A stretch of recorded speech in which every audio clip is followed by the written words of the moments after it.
Hello everyone. నా పేరు Lokesh. Welcome to my YouTube channel. డైరెక్ట్‌గా టాపిక్‌కెళ్ళిపోదాం. చాలా మందికి కోడింగ్ అంటే భయముంటది. ఎక్కడి నుంచి స్టార్ట్ చేయాలో తెలీదు. ఎలా స్టార్ట్ చేయాలో తెలీదు. లేకపోతే మన వల్ల అవుతదా అన్న సెల్ఫ్ డౌట్ ఉంటది. మనకి మ్యాథ్స్ బ్యాక్‌గ్రౌండ్ స్ట్రాంగ్‌గా లేదు కదా! మనది computer science and engineering department కాదు కదా! మనకి కోడింగ్ బేసిక్స్ తెలీదు కదా! మన వల్ల అవుతదా ఇది?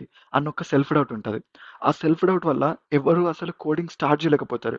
తర్వాత చేద్దాంలే, రేపు చేద్దాంలే అలా పోస్ట్‌పోన్ చేస్తూనే ఉంటారు. మీరిలా భయపడుతూ ఉంటే, మీరు దీంట్లో ఒంటరిగా లేరు. చాలామంది కోడింగ్ స్టార్ట్ చేసిన చాలామంది ఇలాగే ఫీల్ అవుతారు.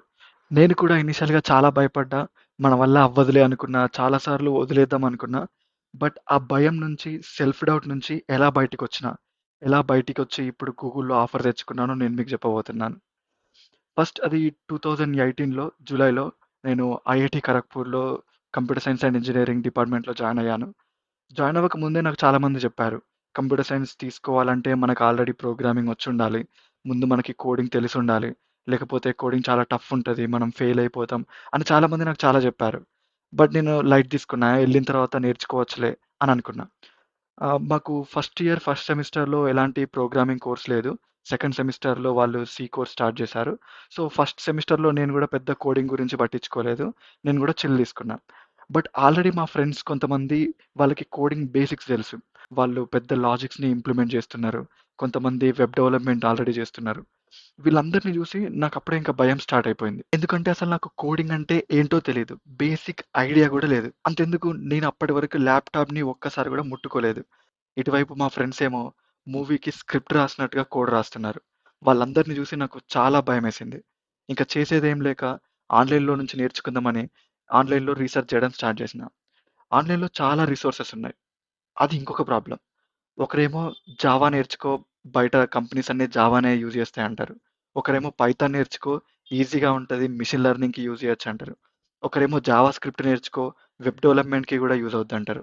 ఒకరేమో సి లాంగ్వేజ్ నేర్చుకో, ఎందుకంటే అది మదర్ ఆఫ్ ద లాంగ్వేజ్ అని ఇంకోరంటారు. ఎక్కడి నుంచి స్టార్ట్ చేయాలో ఇంకా కన్‌ఫ్యూజన్ పెరిగింది నాకు. ఇంకా నాకు యాంగ్జైటీ పెరిగిపోయింది. ఈలోపే మా ఫస్ట్ ఇయర్ ఫస్ట్ సెమిస్టర్ కూడా అయిపోయింది. మాకు ఫస్ట్ సెమిస్టర్‌కి, సెకండ్ సెమిస్టర్‌కి మధ్యలో ఒక 30-40 డేస్ హాలిడేస్ ఉంటాయి. ఈ హాలిడేస్‌లో నేను ఇంటికెళ్ళిన. ఇంటికెళ్ళి మొబైల్‌లో ఒక సి లాంగ్వేజ్ బుక్ డౌన్‌లోడ్ చేసుకున్నా. అలాగే సేమ్ మొబైల్‌లో నేను ఒక సి కంపైలర్ డౌన్‌లోడ్ చేసుకున్నా. అప్పటికి నాకింకా ల్యాప్‌టాప్ లేదు. ఇంకా నేను ఆ బుక్ చదవడం స్టార్ట్ చేసిన. ఫస్ట్ నేను చేసింది సి లాంగ్వేజ్ సింటాక్స్ నేర్చుకున్నా. అసలు ప్రోగ్రామింగ్ అంటే ఏంటి? సింటాక్స్ ఏంటి?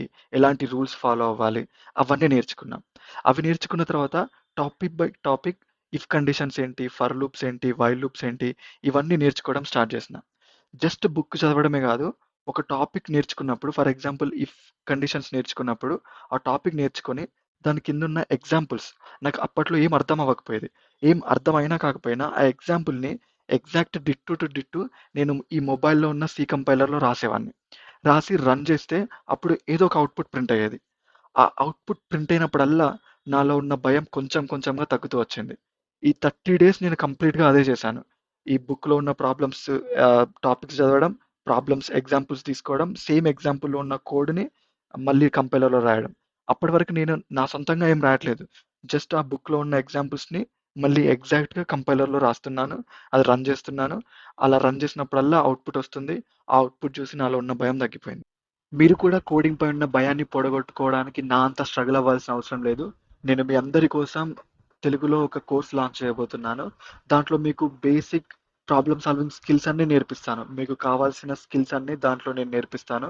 ఒక ప్రాబ్లమ్ చూడగానే మనం ఎలా ఆలోచించాలి, మన థాట్ ప్రాసెస్ ఎలా ఉండాలి, ఎలా ఇంప్లిమెంట్ చేయాలి, ఇవన్నీ నేను నేర్పిస్తాను. ఇవి నేర్చుకున్న తర్వాత మీరు డైరెక్ట్‌గా డేటా స్ట్రక్చర్స్ అండ్ ఆల్గోరిథమ్స్‌కి జంప్ అవ్వచ్చు. మీరు చేయాల్సిందల్లా ఒకటే. నా కోర్స్ వింటూ, లెక్చర్స్ చూస్తూ మీరు కూడా ప్రాక్టీస్ చేయాలి. ఎగ్జాక్ట్‌గా నేను ఇంప్లిమెంట్ చేసిన సొల్యూషన్ కాకుండా మీరు నేర్చుకొని మీ అంతట మీరు దాన్ని మళ్ళీ ఇంప్లిమెంట్ చేయడానికి ట్రై చేయాలి. మళ్ళీ అదే సొల్యూషన్‌ని రెప్లికేట్ చేయడానికి ట్రై చేయాలి. దాని తర్వాత మళ్ళీ ఇంకా ఎక్స్‌ట్రా ప్లాట్‌ఫార్మ్స్ ఉన్నాయి. కోడ్‌చెఫ్ అని ఒక ప్లాట్‌ఫార్మ్ ఉంటది. దాంట్లో మీరు ఒక అకౌంట్ క్రియేట్ చేసుకోండి. 500-800 డిఫికల్టీ ఉన్న ప్రాబ్లమ్స్‌ని సాల్వ్ చేయడానికి ట్రై చేయండి. ఒక కొత్త ప్రాబ్లమ్ తీసుకొని మీరెలా ఆలోచిస్తున్నారు? మీరెక్కడ స్ట్రక్ అవుతున్నారు? అవన్నీ మళ్ళీ మీరు ప్రాక్టీస్ చేయండి. నేను మళ్ళీ యూట్యూబ్ ఛానల్‌లో గూడా మీకు ప్రాబ్లమ్స్ చెప్తాను. మీరు ఛానల్‌లో ప్రాబ్లమ్స్ చూడండి, సాల్వ్ చేయండి. మళ్ళీ మీ అంతట మీరు ఎక్స్ట్రా ప్లాట్ఫామ్స్లో కోడ్ చెఫ్ లాంటి ప్లాట్ఫామ్స్లో ఎక్స్ట్రా ప్రాబ్లమ్స్ కూడా చేయడానికి ట్రై చేయండి.